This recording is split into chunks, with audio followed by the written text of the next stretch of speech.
At this time, I would really like to introduce our moderator, who will then introduce the panelists to have this discussion about the role of California, the impact in California, and how we also stay in community and prepare for what's coming, and for asking you to join us in preparing for what's coming as well. So I want to introduce you to Monica. Oh my God, Monica, I just asked you how to pronounce your name and it just went out of my head. Could you pronounce your last name just to make sure I don't make a mistake? I answer to any pronunciation, but Bauerlein is pretty Thank you typical. so much, Monica. And I wanted to share that Monica has had a lifetime in the newsroom.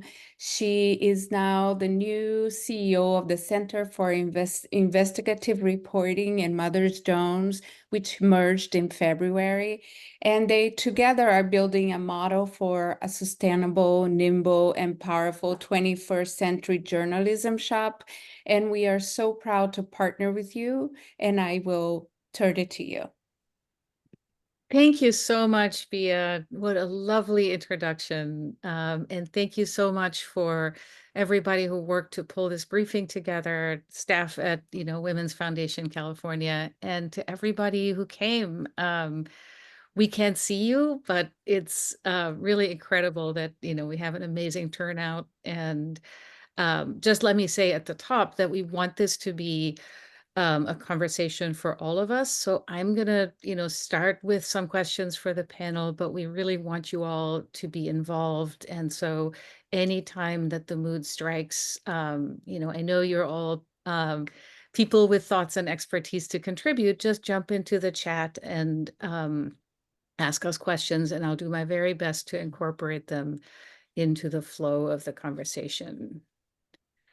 Um, And I'm hoping that, there's so much going on in the world right now and so many headlines, kind of raining down upon all of us, that this next 90 minutes is a time that we can take to step back and think about the longer arc of the struggle for women's rights and gender justice. And it's a good time to do that because for the first time in 40 years, we have a Californian running for president on a major party ticket. And the Californian running 40 years ago for a second term, as you all know, was Ronald Reagan.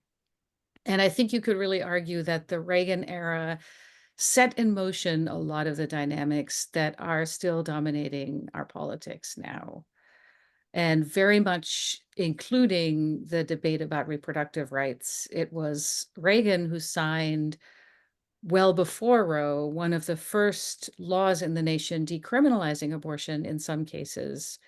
But it was also Reagan who then later aligned himself very publicly with an increasingly radical anti-abortion movement. And so right there is one of the dynamics that are very much playing out right now, the push for more access to reproductive care versus the increasing demands for rolling back the access that's been created.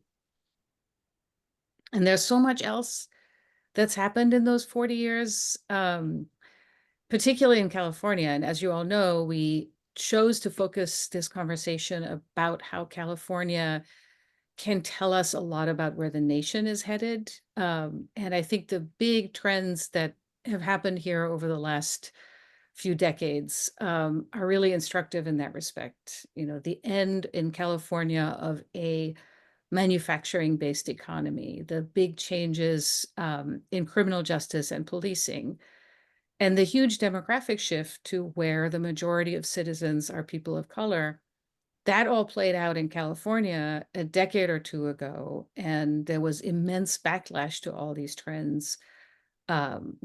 It was 20 years ago, just about exactly, that California passed Prop 187, which was a package of anti-immigrant measures. And I think today it's safe to say that in California, the question of whether immigrants belong is a settled question. It's not something that's up for debate. And maybe that gives us a little bit of hope that California really is, America tomorrow, but today, or that California's yesterday is America's today. And if we drill into specifically what that means for reproductive rights and gender justice, we see the arc of the national conversation is really that anti-abortion movement that became much more vocal and much more radical just about 30, 40 years ago, played the long game, ended up prevailing with the Dobbs decision. And as a result, now reproductive rights are on the agenda in pretty much every election everywhere. And California, of course, 2 years ago was one of the first states to affirm the right to abortion care through ballot initiative. But we're also here because abortion rights are just maybe the most salient part of this conversation that is really much more broadly about reproductive rights and gender justice, or to borrow a term that has had a lot of currency lately, freedom. So that's then about whether people can access reproductive and gender health care all across the spectrum, whether people can fully participate in society and in the economy, no matter what their gender or sexuality. And for that sort of broader debate, I'm so excited to be here with 4 policy experts and journalists, 2 of each, who come at these issues in that holistic way and have a ton of knowledge to share. So I'm going to say it again because it's so important. This is not just a conversation for the 5 of us. This is really about all of you participating. So please jump into the chat when the mood strikes. I'm going to introduce these amazing panelists and then jump right into some questions to kick us off. And I'll start with Marisol Franco, who is the chief strategist for programs at the Women's Foundation California. So thank you again, all of you at Women's Foundation, for making this event happen. Marisol is also an alum of the Women's Foundation Solis Policy Institute. And she was one of the founders of California Latinas for Reproductive Justice, which was founded in 2004. So Marisol really has a ton of experience in the fight for reproductive rights and reproductive justice. In fact, she just wrote a piece recently summarizing the feminist policy wins in this past session of the California legislature. So you can be sure we'll ask about that. Nina Martin is one of my colleagues at the Center for Investigative Reporting, Mother Jones and Reveal. She is an incredible journalist who has covered reproductive rights and reproductive justice in California for literally decades. She has so many accolades and awards for her reporting, including a Pulitzer nomination. But the thing that I really appreciate about Nina is the depth and breadth of her knowledge, that it really pays when you've been building up that expertise. So just to give you a quick example, when Kamala Harris took her spot at the top of the presidential ticket, Nina turned right around and, excavated from her files an interview that she had done with Kamala Harris's mother, Shamala, who's no longer with us. But, it was really a way to get an insight into this woman who shaped the woman who might be president. And honestly, I would not even be able to find my notes from an interview like that, let alone remember that I did it. So I was just in awe of Nina doing that. Madison Pauly also works with Nina and me at the Center for Investigative Reporting, which again, since not everybody is familiar with what we do, publishes both Mother Jones and the investigative radio show Reveal. Madison is an incredible investigative reporter, and she's also an alum of our fellowship program, which unbiasedly, I can say, is the best investigative journalism training program anywhere. And ever since coming on board at Mother Jones, Madison has really dug in on issues around gender justice. And one of her biggest scoops recently was when she uncovered the emails of an anti-trans organization that was working to engineer these sort of copycat laws all over the country. She's also investigated the return of conversion therapy and a lot of other issues that we will talk about. And finally, um, Onyema Abiakia is not only the only lawyer on the panel, so you can bet that I will ask her about the courts, but she's the policy director for Black Women for Wellness, which is an amazing organization founded all the way back in the 90s. And at that time, the founders were interested in supporting women through pregnancy, childbirth, and the first year of life of their children. But that really quickly led them to look at the upstream challenges that make it hard for women to navigate these milestones in their lives. And so today, Black Women for Wellness is a force to be reckoned with on policy, where Anyima works, but also in directly serving women and girls in Los Angeles, and also Stockton and the San Joaquin Valley. Anyima has also worked in the international space, and so she has a global view of the kinds of issues that we're talking about. And I think, Anyima, I'll just start with you because your work um, is really directly pertinent to the focus of this conversation, and ask you, we use the word blueprint in the title of this event. Is California a blueprint for the nation on these issues of reproductive justice? Are we setting the pace, or are we delusional and things are headed in a really different direction?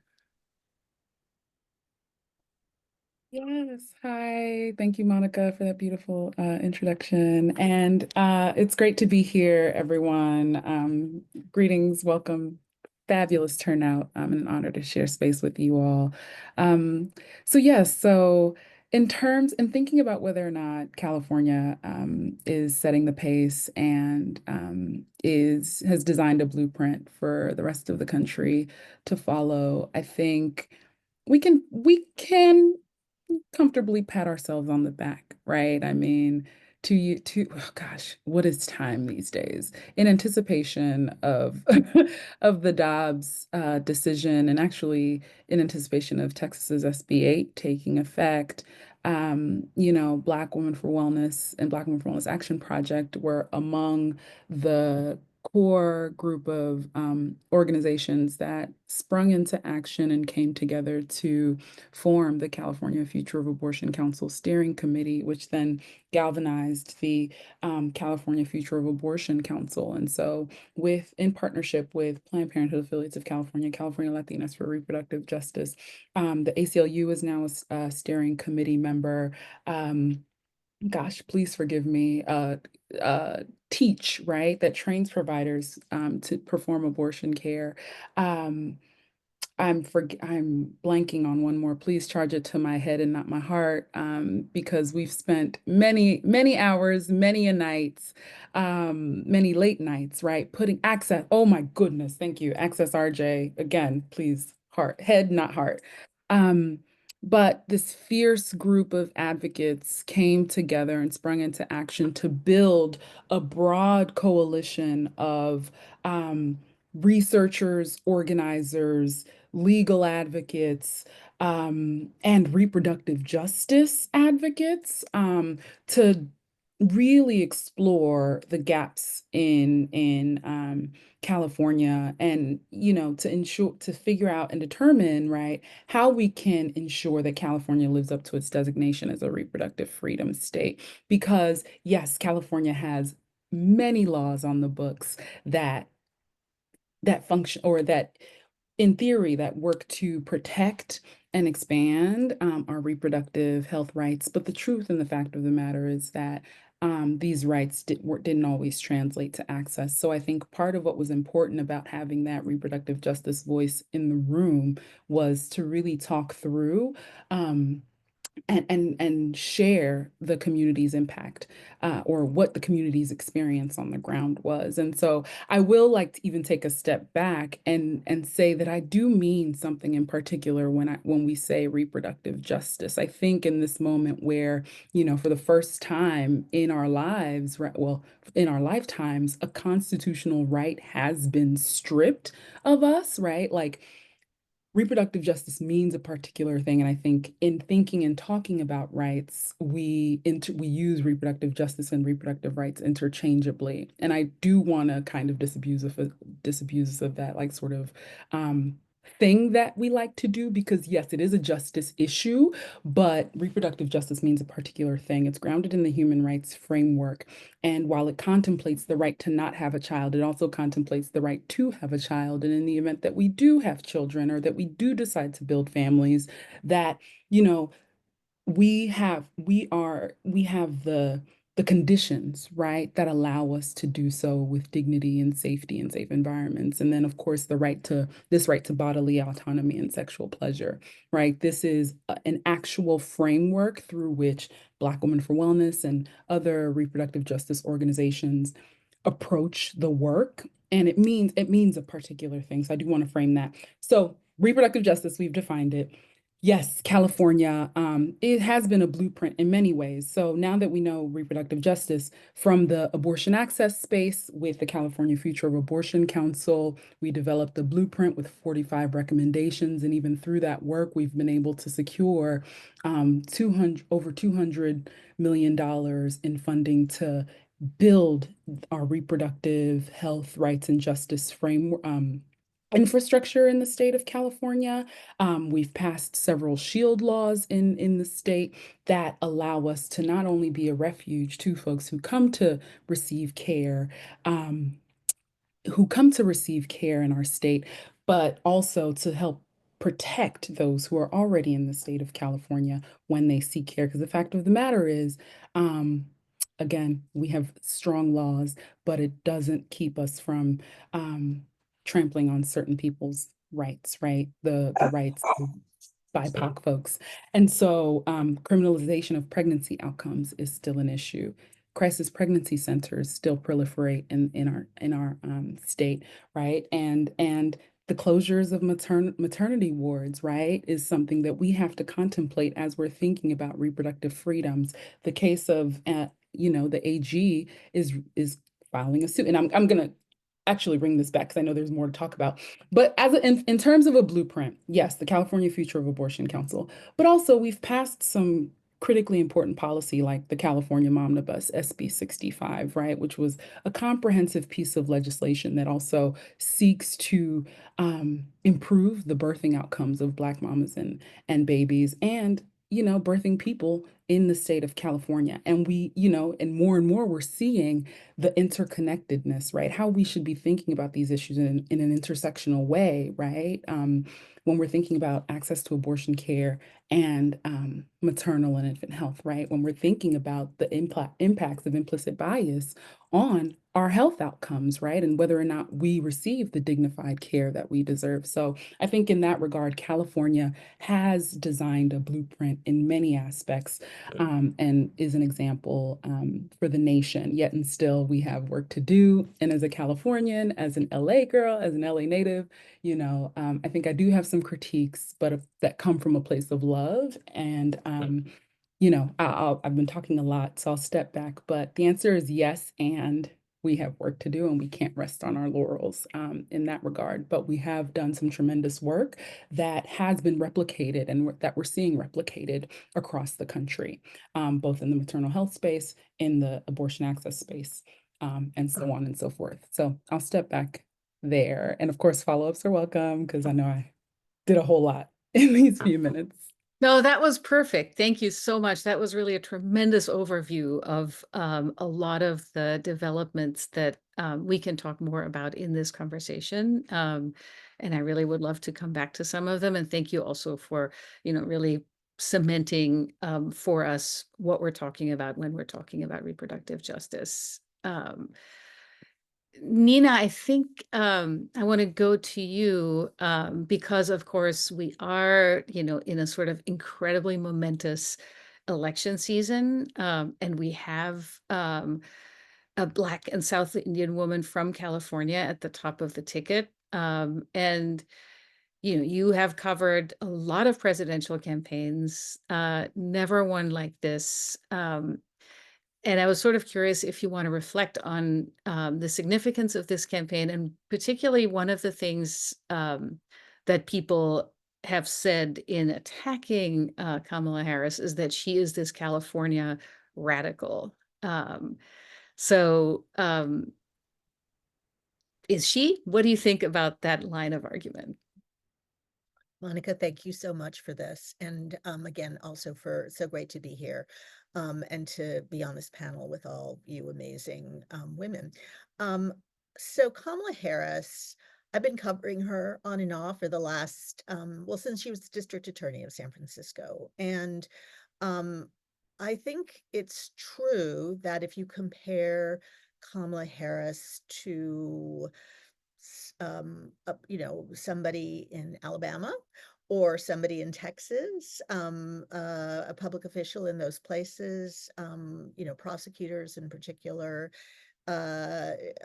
people who, in kind of the way they talk about reproductive rights and reproductive justice, she might seem radical. I think I think that she is not. I think that one of the things that I've been struck by over the years of covering Kamala Harris is the extent to which she's a very interesting and nuanced and often difficult to explain combination of someone who is truly progressive, I think, at her core, the core that she was raised in, the core of her family, her parents, both their stories, not just as immigrants and not just as intellectuals, but as people who in their own family histories were involved in movements, liberation movements in their countries, in India and in Jamaica.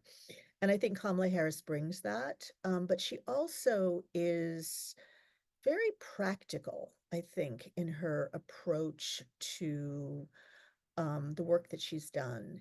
And I think that she, her first campaign, very quickly, just to go back to it, is kind of a good example of that. She ran for district attorney in San Francisco against a prosecutor who was known for being extremely progressive. And she had gone to work for him, and then she'd left because she felt that although she appreciated the ideas that he brought about how to use the criminal justice system, not just as a tool to punish people, especially Black and Brown communities, but also to keep those same communities safe in a way that would prevent young people in particular from being sucked up into the system. She brought that, and she felt that he had a great idea, but that he wasn't executing on it. And her idea was to try to take the promise of that approach to criminal justice and marry it with some practical ideas about how to do that and how to have programs, um, how to keep people safe, and kind of when to draw the line between people who deserve second chances, people who deserve help, a lot of help in the work that Kamala Harris was doing as district attorney, as attorney general in California, over the years that I saw, but also how to be clear when there needed to be accountability and there needed to be clarity about what the mission of an office is. And I talk about that because I've been really struck by her approach on on reproductive rights and reproductive justice. I feel that it looks maybe it looks similar in that I think she brings a groundedness to the conversation that has just been really missing from these conversations for decades, right? We've never had anybody, much like, a woman, but really anybody who's talked about reproductive rights in the way that she does, which is unabashedly pro-choice, if you want to call it that, pro-abortion rights, but also understanding the context that people live in, that women live in, around reproductive health and reproductive access and reproductive justice. And I think that, when she talks about the deaths of two Black women in Georgia that are directly related to abortion bans in Georgia, probably very symptomatic of things that are going on all over the country right now and have been for the last couple of years.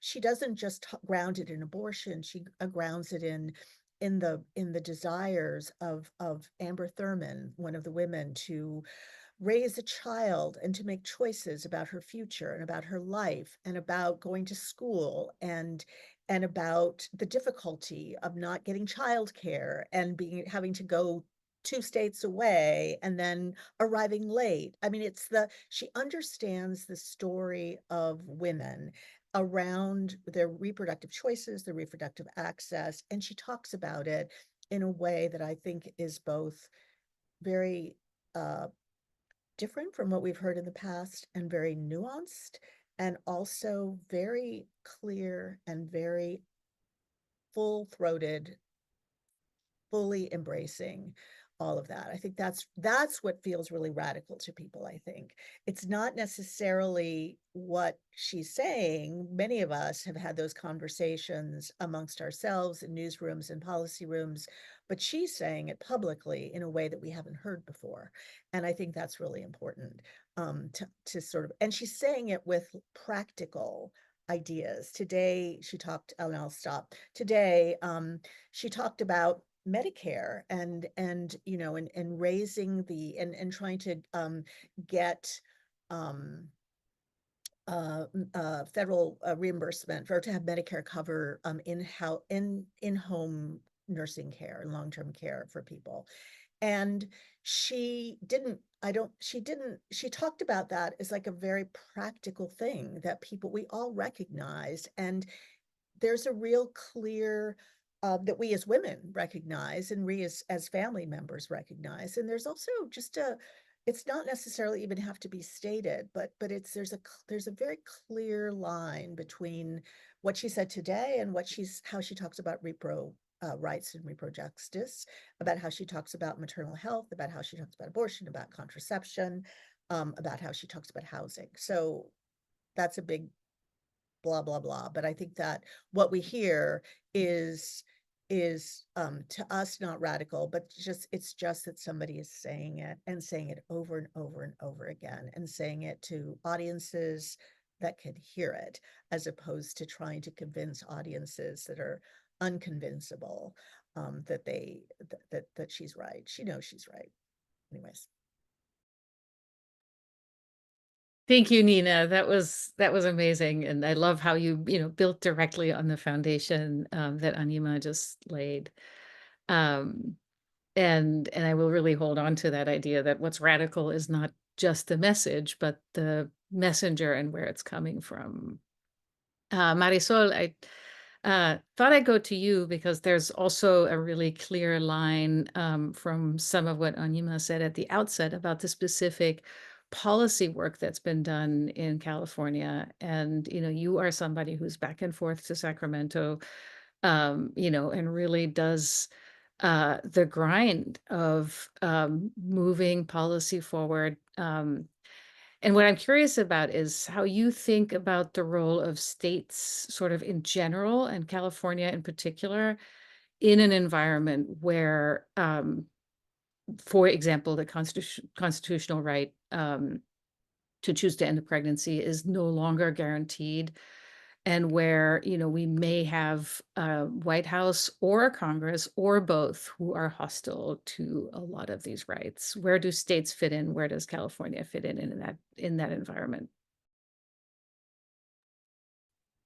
Thanks, Monica. I think I can start sort of with California and then macro. The state strategies, I think, have had less attention, even though there's been so much progress. I mean, we've seen, as Onyema keyed up, all the things that we've been able to push in the last 20 to 30 years in California. Even I want to go back to what your opening about where California was in the 90s and where we are today. And we made a conscious choice to change that from coming from Prop 187 and anti-affirmative action and all of that, and to really embrace this multicultural, multiracial democracy in California and a place where everyone can thrive. Didn't just happen by chance. It was a very intersectional approach. And I can start with all the organizations that looking at reproductive rights, the movement building within organizations and across movements as well. So in the last 15, 20 years, coalitions like the California Coalition for Reproductive Freedom have played a really critical role in doing the strategy across organizations, but then also partnering with coalitions that are working on anti-poverty, and then seeing wins like the repeal of the 90s era oh my gosh, welfare reform laws and repealing the maximum family grant for families on CalWORKs to be able to receive aid for additional children, seeing it as what it was, as a racist, eugenist, anti-reproductive freedom law that then brought in all these different players, stakeholders that were in different fields, but really all connected on seeing like our fight actually is each other's fight and we're doing this together. And that's what really is what's unique, I think, in the last couple decades about how we've been doing the work in California. And that's part of that model for other states and other places where we can look at economic justice and reproductive justice and immigrant rights as inseparable issues that need to be tackled together. And there's been a lot of, we've had a supermajority for a little bit now in terms of our assembly and Senate and our governor. And we're still having to push the envelope because we also do have, a lot of, as Onyema said, we still have a lot of places to go in California in terms of actually having access to reproductive freedom and bodily autonomy in places like the Central Valley, in some places like the Inland Empire, the True North.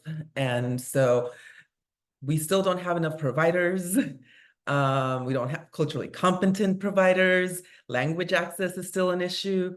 And so these are all things that can be done at state and local levels that, that still need to be pushed forward.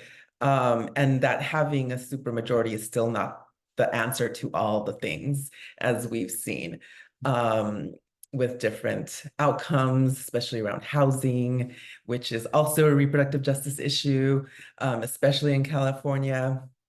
But then going on to how other states, I think, we put Prop 1 on the ballot like immediately after Dobbs fell, like that. We, again, going back to being in that ready stance with the Future of Abortion Council and all our coalition partners across the state.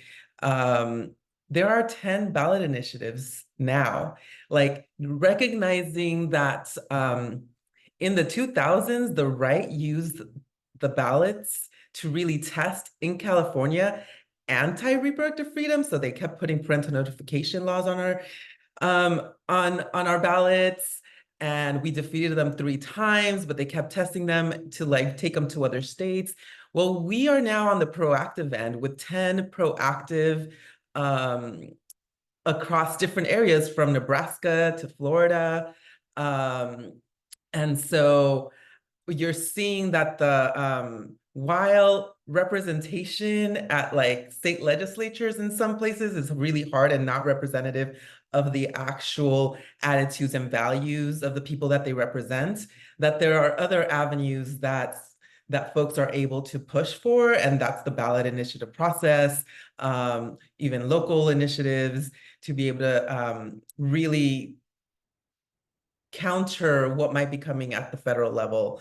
So there's a lot of state strategies that can be employed, and they're doing very innovative work in all places across the country. And a lot of that did, to toot California's horn, but not all. It's not all us.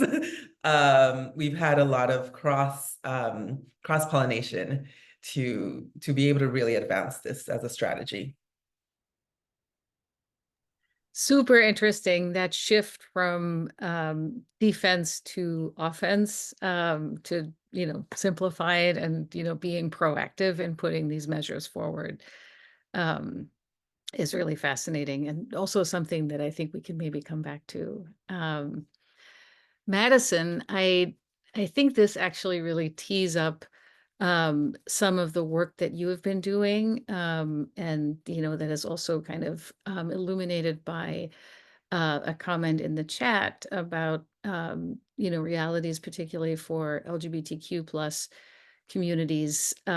Something that I think is super interesting about your reporting is that your investigations often show the coordination around legislation and advocacy against gender and reproductive justice, and the way that you've connected the dots between initiatives that target, for example, abortion rights, and initiatives that target LGBTQ plus people.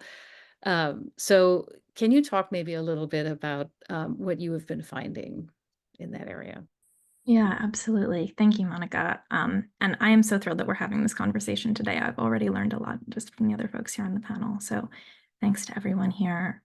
Yeah, so and for the last 2 years, 2.5 years since the Dobbs decision, at Mother Jones, I've been covering reproductive justice,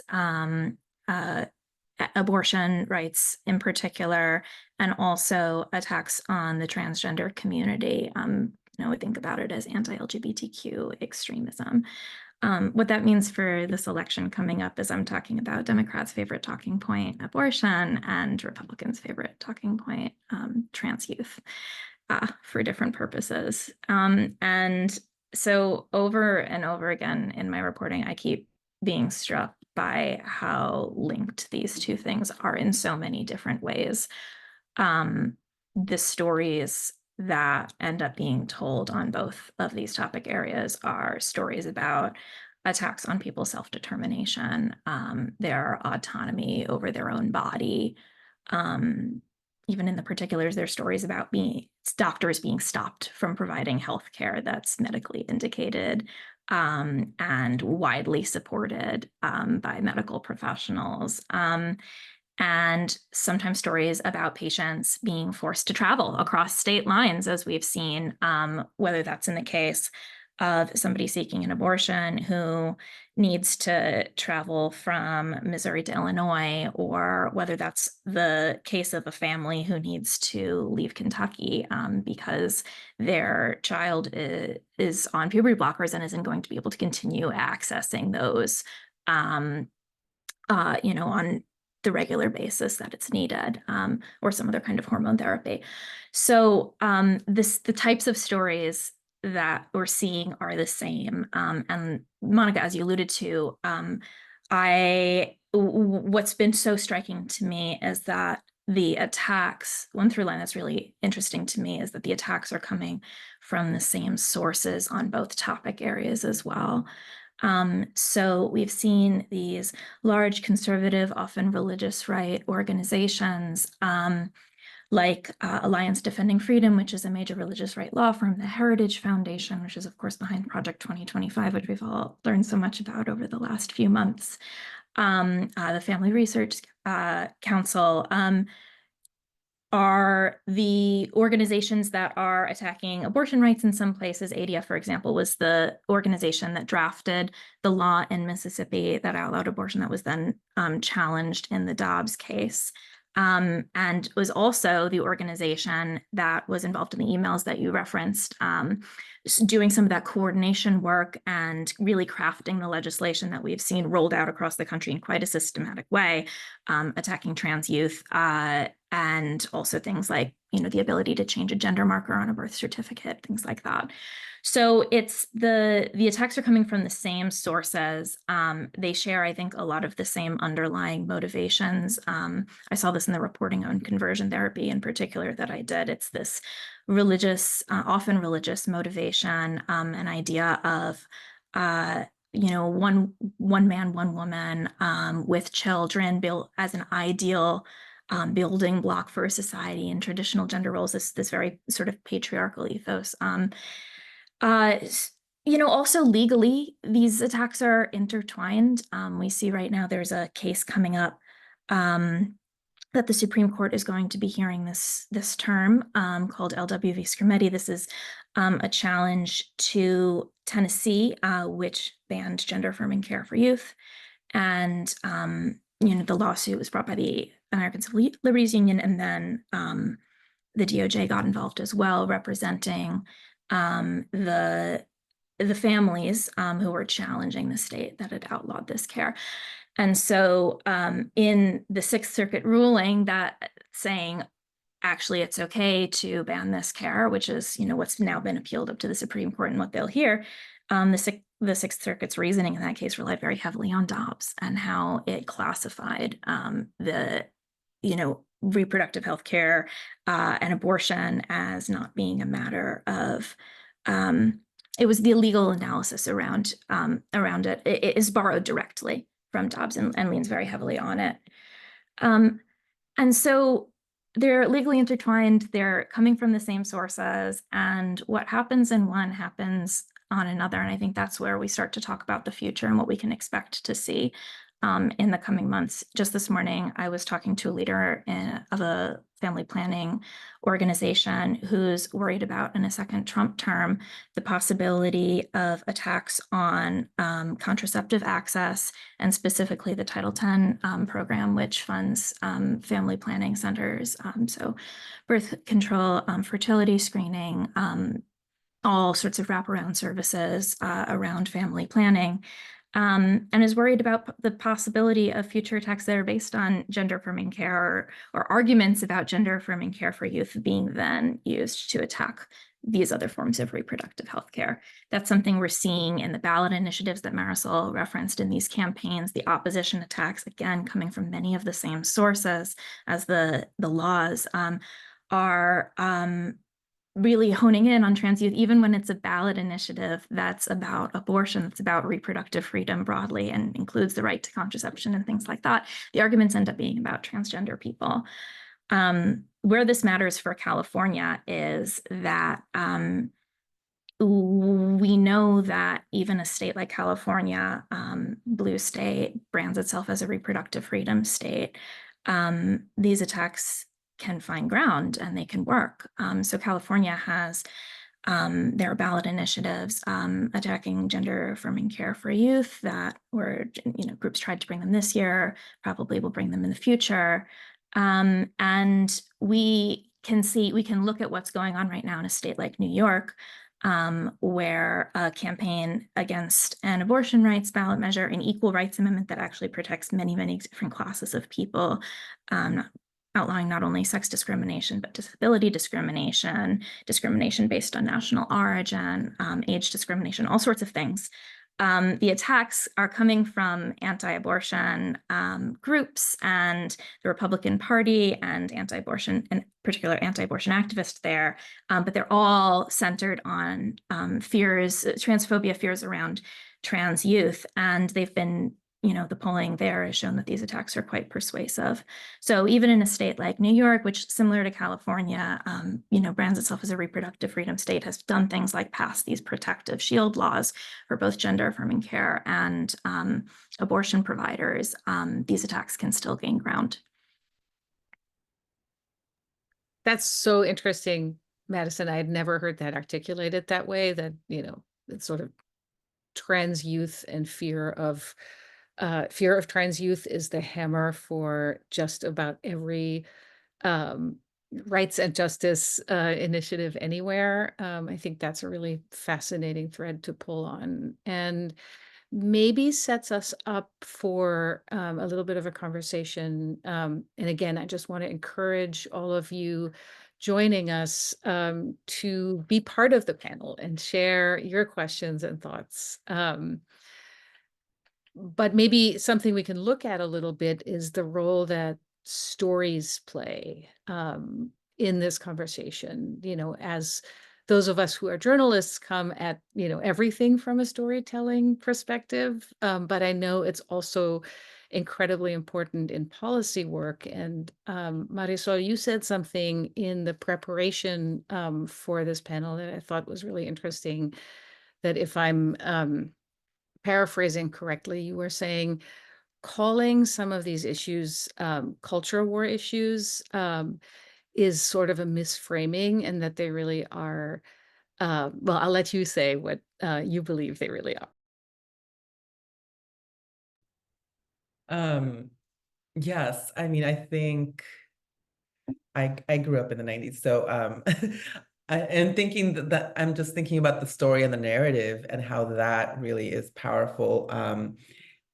And the idea that abortion access and the rights of trans youth just to exist are culture wars or wedge issues, like used as political pawns, is completely the wrong framing, because these are actually coordinated and strategic tactics to really oh my gosh, undermine democracy overall. And so there's a connection there. And I mean, I am just reiterating what lots of other folks across the globe have been researching in terms of the anti-gender movements and how they connect to democracy, and recognizing that in order to have a strong reproductive justice and bodily autonomy, you have to have strong democracy that upholds those rights and the human rights overall, and that it's a mutually reinforcing dynamic between these two things. And so that framing them as culture wars also hasn't served us, because it makes it seem like there are what is it? It really needs to be framed as a human rights and beyond that it's not about opinions, or like that we have to have the set of values to uphold human rights and bodily autonomy. And so I do think that we know that reproductive freedoms and bodily autonomy are actually broadly supported. And as we're seeing across, in this, especially in the last two couple of election cycles, how galvanizing and how people will show up to the ballots because they know abortion is on the ballot. And from doing lots of voter engagement work, even like 10 years ago, that was just not something that people in the democracy space were willing to even contend with. It was not, abortion was not to be named when we're talking about voting and outreach. And so that framing, going back to the storytelling, all of this is because of the storytelling that's been happening in communities and from investigative journalism that's been actually telling more of our stories and the nuances with stories. And so we can see the trajectory of even policymaking. I will quote, not me, someone else who says, and Bia says this, but I know she quotes somebody else, that culture eats policy for lunch or something like that. And we can see that even on sub issues or smaller issues. In my work when I was at California Latinas for Reproductive Justice, And beyond that, there's a whole initiative around young parents and reframing teen adolescent parents as the problem, and instead that they have rights and the ability to thrive as well. And we need to actually support young parents to be able to live out their self-determination. And all of that we took that to the policy level, trying to get legislators to even wrap their heads around it, because teen pregnancy had always been framed as an issue that needed solving, as opposed to really seeing the real lives and implications of people. And the storytelling really shifted that narrative to the point where we have so much policy now in place, including our Solis Policy Institute, which it's now 22 years in existence, has had groundbreaking policy legislation across issues, intersectionally, reproductive justice, criminal justice reform, economic justice, and gender-based violence, just like looking at those different issues, passing over now, we're at 56 laws. And a few of those are really to support young parents. That legislation couldn't have happened 10 years ago, when the legislature was still coming from a very punitive place, not even recognizing that youth have a right to sexual lives. And so, there was a bill just a couple years ago from the Solis Policy Institute that allowed young parents on CalWORKs to be able to count education as part of the workforce requirements that you need to be on CalWORKs. And so these are, which you would think was already a thing, right?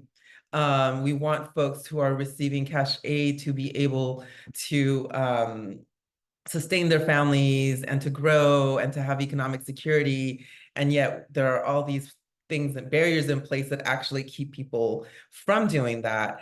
And so anyways, there's just a lot there in terms of the potential, or not the potential, the necessity to really talk about narrative change and talk about storytelling. And the only way you get legislators, well, one of the only ways really to get legislators to actually pass policy is by telling our stories. And that's just the most powerful way. I mean, I know I was like looking at Onyema and seeing if she will jump in, because I think the Momnimus bill is also one of those bills that the Solis Policy Institute supported in getting across the finish line, and had so much to do with that as well. Yeah, Onyema, I was going to toss it right to you. The issues that you work on are just so bound up in narrative and storytelling. Yes, no, thank you. Can I just +1 hand claps? I see Camila on the call, so sprinkles, right? Add sprinkles to everything that Marisol said, right, in terms of stories. And part of our work and our strategy at Black Women for Wellness is this, like our effort is to shift culture, right? Because in shifting culture, that's a way that we see that policy is advanced, that we shape the world that we live in, and really can affect some systems level change. And part of what's integral to our work around shifting culture and shifting minds is through storytelling, right? The power of storytelling, helps dispel biases. I think when we hear these stories, when we bring mamas and birthing people who are detailing their experiences of discrimination, when we bring fathers whose partners, right, whose wives have passed away as a result of, not being listened to, right, have been one of the 80% of preventable deaths, right, pregnancy-related deaths. When we bring the fathers to detail their lived experience to the legislature, it makes it real, right? They're able to they have the color, the context, the understanding that these are real human beings, these are real lives, and what seems impossible, or what seems unreal, right, or just seems like a mere talking point is made true to these legislators, right? It brings us closer together as community too, right? Like sharing like our experiences with each other is wildly powerful for dispelling myths, for dispelling and biases, right? Which we know have been a way to sort of silence us, right? And shame and sort of propel shame or propagate shame in our communities that renders us silent and keeps us from making bold, or advocating for bold change, right? So when we dismantle fear, when we dismantle stigmas, right, we're able to really call for bold policies. We're able to demand more from our government, from our society, right? Such that we're able to realize reproductive justice and realize dignity. But I think the importance of stories and multiple stories, right, and multiple kinds of stories really add color and context and just dignity about the human experience, right? That we can share to really advance change in different arenas. It's especially important in policy change, but I think even shifting culture so that folks understand what's really happening on the ground, so it's not such a foreign concept, right? Like I don't know what news, if the news reports about Anna, is it Nusbach, in Northern California, if that news story didn't come out and we didn't hear the detail about the nurse at the Catholic hospital handing her a bucket and towels to say, please do something with this because you might bleed out, until you get to the nearest hospital that announced that it was closing its maternity ward. But luckily you got there in time. If she had gone in December, she likely wouldn't have had, a place to receive this care. But the details around the bucket and the towel, right? Stick in your memory. The details around, Amber Thurman's death and Candy Miller's death, right? Monica, you mentioned it. She ended up having to travel across borders, and all of the factors in her life made her, caused her to arrive late, right? And you're able to outline all and articulate all of the barriers that she faced to receive care to receive reproductive health care that would have been life-saving, care that would have prevented her death. And I think stories like that are moving. Folks remember a story, are moved by a story more so than they're moved by, talking points and rhetoric and legalese or whatever the case may be. So there is a huge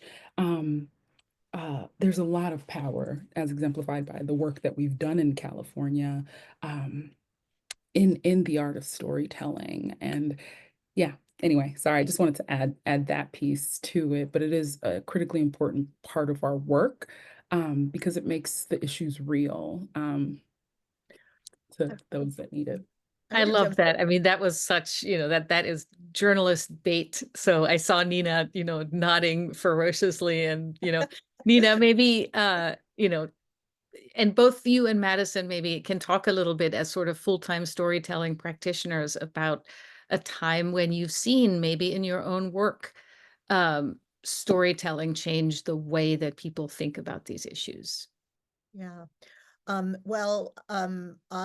have done a lot of work in previous organizations, working on maternal mortality and reporting on maternal mortality, and really trying to understand the what of it, the why of it, the who of it, the how of it, all of that. And I think the thing that for me, and I believe for most people, and also most researchers, that made the difference wasn't the data that was kind of out there that they were sort of gathering and not really sure what to do with. But it was when we finally found people, women whose stories we could tell. And the important thing to me about the stories that I was able to tell, that I was privileged, honored to be able to tell when I was reporting on maternal mortality, because those were stories that were shared with me, and that I was extremely lucky to be able to tell. It's such a huge honor when families share those stories with you. And but I think that I remember the first time I wrote the first story I wrote.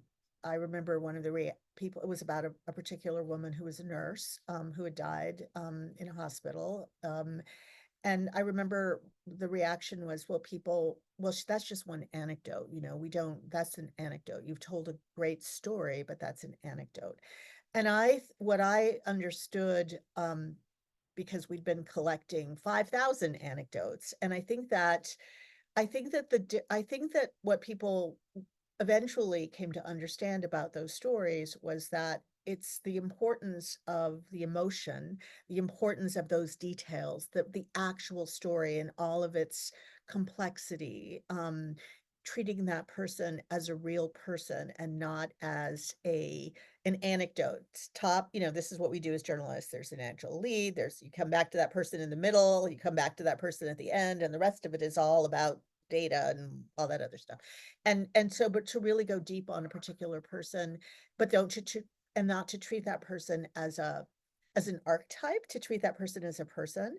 But the really important part about these stories is the scale of these stories, is the numbers of these stories. I think that one story is an anecdote, maybe two stories is an anecdote, 5,000 stories is data, right? And I think that to think about the power, because very often as journalists, and I'm sure in the work that you do as policymakers as well, we hear, but where's the data? There's no data about this, or where's the data? And I think that stories are data. They are data. And the more you tell them, and the more that the stronger that data becomes. And I think that sometimes in the world that in the journalism world that we live in, the policy world that we live in, we're like, okay, well, there's a good story. We'll use that story.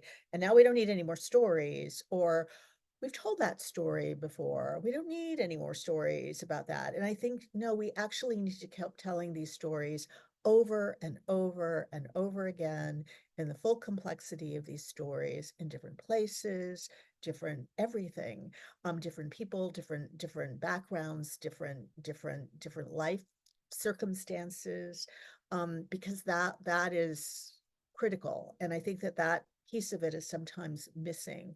We can become so consumed with with one person's story, the tree, that we don't see the forest. And we really need to remember that part of our job, certainly as journalists, I think, and also I'm sure as policymakers, is the forest. It's the trees are really important, but the forest is what we really care about. Wow, Nina, that's powerful. I haven't seen any questions from the chat, so but a lot of appreciation. So that's fine. I have, questions. I know some people have already had to leave. I have questions. I can be here till midnight tonight, and I would listen to these panelists until midnight. But if anybody does have a question that you would like us to address, please jump in. Okay, I'll go look at the question that we have in the Q&A module in a second, but I do want to go to you for one moment, Madison, because I also saw you nodding about, that experience of changing the world with a story.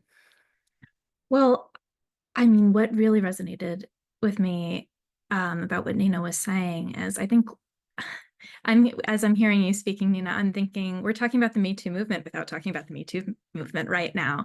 As we saw some years ago, an outpouring of stories in a great deal of detail in a lot of cases, sometimes about famous perpetrators, sometimes not, stories of sexual assault and harassment involving migrant farm worker women, or employees in a jewelry store, or people who are being sexually harassed by their managers at McDonald's. Like these also like high profile, low profile cases. There was such a danger in the Me Too movement. And I think probably looking back on it, it was so curtailed because of the incessant focus on one story and picking it apart, and all the opportunities for attacks that allows. I mean, you can look at the Johnny Depp v. Amber Heard trial for just one example of that. Not to poke a sleeping bear too much. I think I should probably leave that there. But when Monica, when I was thinking about your question of a time that we've seen storytelling change the world, not thinking about my own work, but there's this one story that I've been thinking about a lot lately that ran on Jezebel in, I think it was 2016, by an incredible writer named Gia Tolentino, who interviewed a woman. I think it was titled "Interview with a Woman Who Got an Abortion at 32 Weeks." And it was about the experience of a woman named Erica Christensen. She later ended up using her name coming out. There's been a lot of reporting about her story. I've spoken with her. I know Nina has also spoken with her. And she talked about needing to leave New York, a blue state, because of the gestational age limit, the viability limit that was in place in New York, which means that, even though New York was a state with very protective abortion laws, abortions weren't permitted after a certain point in pregnancy. And Erica had just learned that her baby, which was very much wanted, was not going to be able to survive after birth, would survive up until birth, but not afterward, wouldn't be able to breathe. And she did an incredible, very just so powerful, so real, like the real details and the real feelings and anger that came through in that interview, of walking through step by step her process of needing to fly to another state to get one procedure and then fly back to New York to go through the process of delivering this child. It was it really resonated at the time. I remember being talked about everywhere. I wasn't even on the Repro beat at that point, and it was just so incredible. And now that's exactly the type of story that, when we're hearing these cases of, medical necessity of women who need emergency abortions, for their own health, or sometimes in the cases of fetal complications, like in Erica Christensen's story, that are really, really gaining ground. So I feel like I can't count the number of political ads that I've seen this cycle of people telling their stories. And so there must be a reason that funders are putting money into them. They're really moving people. We see this, I think, on the journalism side when we're looking at the back end at what stories get the most traffic. It's the same thing. It's the individual personal stories for all of the reasons that so eloquently spelled out. But there's a real danger at the same time of focusing, I think, on a single story that, either like the Me Too movement, when you have one case that can be picked apart and you end up losing the forest for the tree. And also excluding people whose stories are maybe not so palatable to voters that politicians are trying to sway, or that a political campaign is trying to sway. So, when we're talking about later abortions, for instance, this cycle, you don't see those questions getting answered in a straightforward way at debates by anybody, even though even just talking about abortion, using the word abortion, is in many ways revolutionary. So there's a real danger right now that we're going to miss, I think, the stories of people who get abortions because they want it. And they think, like Amber, this is the right choice for my life, not because of a life-threatening complication or a fetal diagnosis that came late in pregnancy. And I think part of our job as journalists is to hold that rich complexity and tell, like, the real circumstances, in detail, the real circumstances that people find themselves in, and the ways that they make their decisions in ways that respect them as autonomous decision makers. We can do that as storytellers as well. That's really smart. And, when I came up as a journalist, there was the notion of the perfect victim, which was sort of that you could only tell a story if the person checked every box. And so that kind of tees us up, I think, for what might be,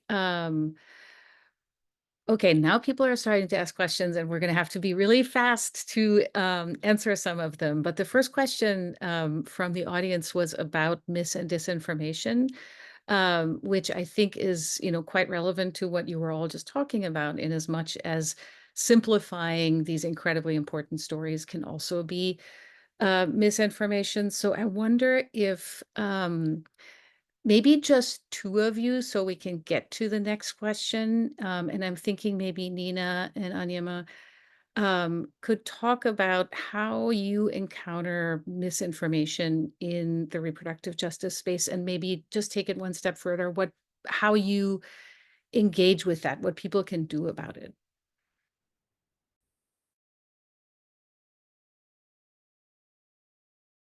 I see you both smiling, so one of you is going to have to unmute.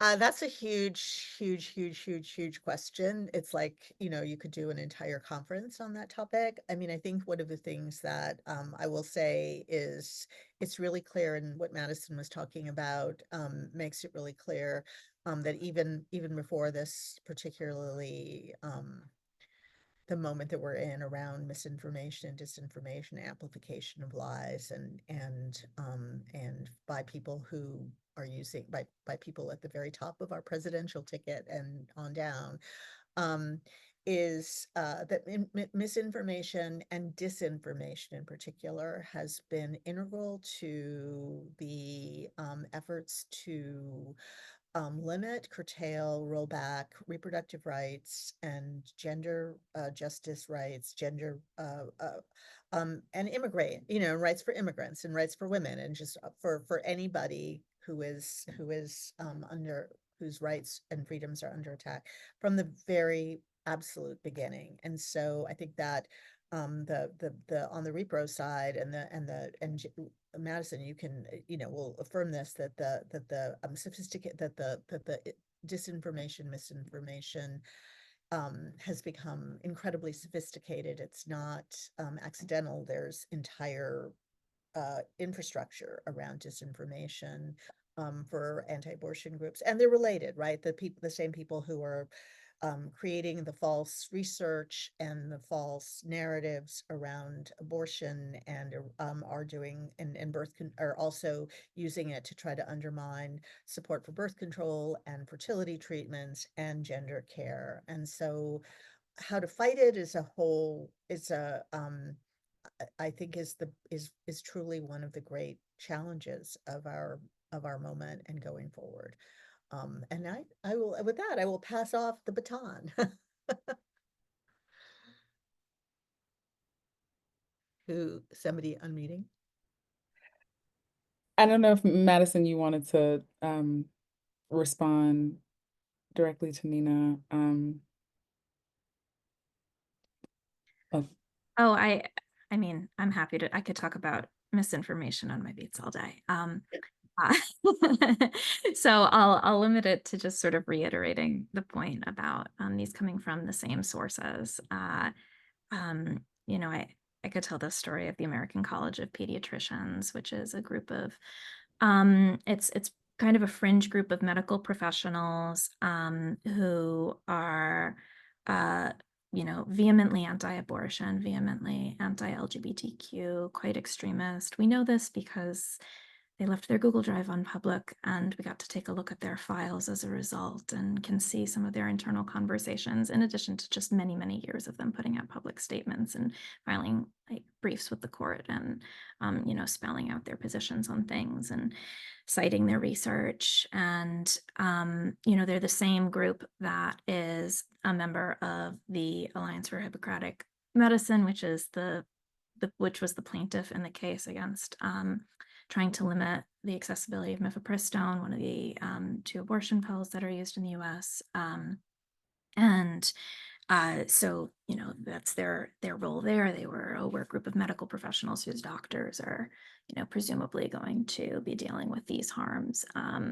That was the argument, at least. And at the same time, the American College of Pediatricians is just cited all over the place when you start looking at the anti-trans narratives. I had a source once tell me about the sort of like circularity of citations, where you have sort of being filtered through on whatever topic, certain key organizations in this realm, where you follow the citations long enough, they lead you back to the same place. And so these are, as Monica I think said, this is quite organized, quite intentional attempts to seed misinformation about gender and stir up the kind of fear that's going to motivate voters.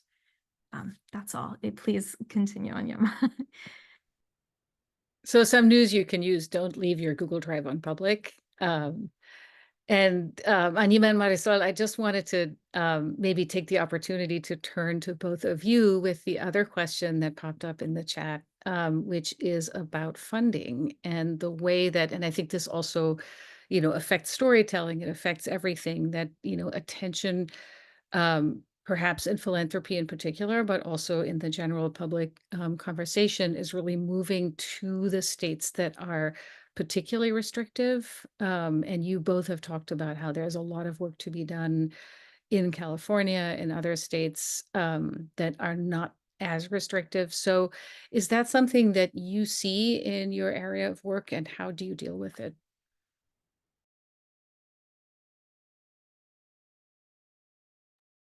I'm gonna let you go first, Onyema. I can, yeah.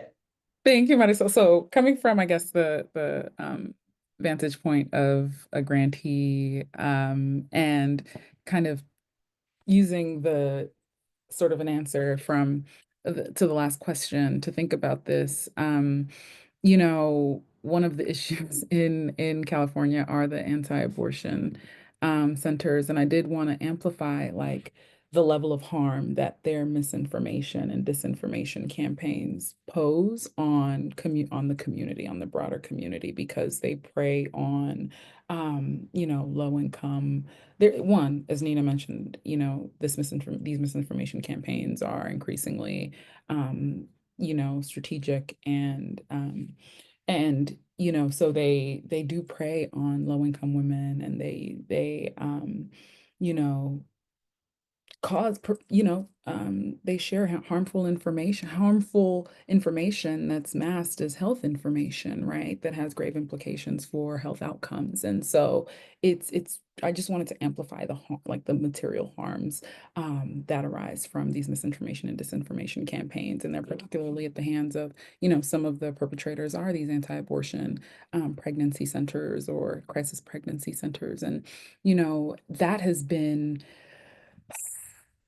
a challenge in California, as it is across the country, right? In the fight against, in the fight to really realize reproductive justice and to ensure that care is accessible, right? I've been, I know that in San Francisco, for instance, there's a ballot measure, Proposition O, that's on the ballot, that's looking to get the city to post notices, right, around in front of these anti-abortion centers, right, noting that they don't provide, abortion care or make referrals. And it took me back to thinking about the Nifla v. Becerra case and the Reproductive Fact Act that was signed into law in California. I think it was in 2017. Black Women for Wellness worked on that with all of our partners. That it was challenged all the way to the Supreme Court and then struck down as potentially impinging on the First Amendment rights of these anti-abortion centers, right? So the fight to really address the harms of misinformation and disinformation have been long in California. And, I can think of like stories like these, the many stories, the myriad of stories, the multiple complex stories being told is one way to combat it, right? Being sources of like investing in trusted messengers, right, like community-based organizations, like promotoras, like your doulas, trusted healthcare providers and community members, to ensure that there is a wealth of like accurate information making its way into communities where folks most impacted can access them, is critically important, right? And so in thinking about how funding can play a role in this work, I think that's one avenue where we can, sorry, that was a very roundabout way of getting to the answer, but I did want to uplift the harms, to community members who need healthcare, right? Actual healthcare, right? Medically accurate healthcare and safe healthcare, and the need to resource these sites, right, that provide accurate information and that also provide access to quality, dignified, culturally competent healthcare and information. So really thinking broadly and strategically about, thinking broadly and strategically about how to address and creatively about how to address misinformation is there. And there are some, shameless plug, there are some recommendations in the California Fab Council Blueprint, to address these issues as well. But I just wanted to uplift that piece. That was a beautiful way of connecting the previous question and this question of funding, Anyama. And I'm going to toss it to you, Marisol. We only have a few minutes left. So you're more than welcome to also, do that thing where you respond to the question, but you really pivot to whatever else you feel needs to be said to close us out today. Thanks. I didn't mean to have the last word. I will be brief so that folks can chime in as well. I mean, I think this part, it is absolutely necessary to put dollars in states and localities where where things are just restrictive and don't exist yet, right? And that doesn't mean that you're not also putting dollars. It's a dual prong strategy where we must actually be able to put dollars behind the proactive, in the proactive places like, Pacific Northwest, California, New York, where we can actually build the world that we need to have. Like, we need to invest and put dollars to actually realize reproductive justice and bodily autonomy. And I'm going to channel our friend and formerly with BWW, Norbese Flynn, who talks about the need for imagination, that we're living in the reality and that someone imagined 50 years ago, since Roe, since landmark civil rights laws.